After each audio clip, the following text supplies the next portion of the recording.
so'zlariga ko'ra, xalqimizning azaliy an'ana, urf-odatlarini, orzu-umidlarini namoyon etadi.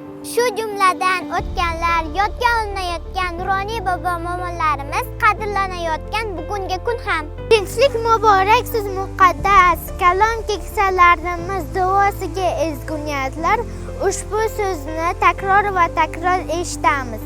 Ne baxtki muqaddas zaminimiz, mustaqil O'zbekistonimizda osoyishta hayot hukmron, osuda turmush biz baxtiyor avlodlarga nasib etgan.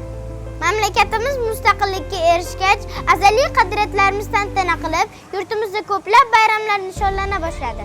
Ta'kidlash joizki, 1999-yildan boshlab O'zbekiston Respublikasi Prezidentining maxsus farmoniga asosan 9-may xotira va qadrlash kuni umumxalq bayrami sifatida nishonlanib kelinmoqda.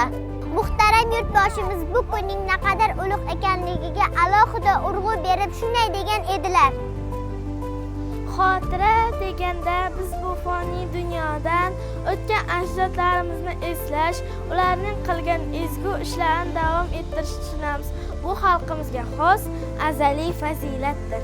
Qadrlash degani bu asrlar davomida ona diyorimizni, xalqimizning ozodligi va istiqlolini, erkin va farovon hayotini mardlik va shijoat bilan himoya qilgan fidoyi vatandoshlarimiz yodga olmoq va ularga munosib hurmat va ehtirom ko'rsatmoqdir.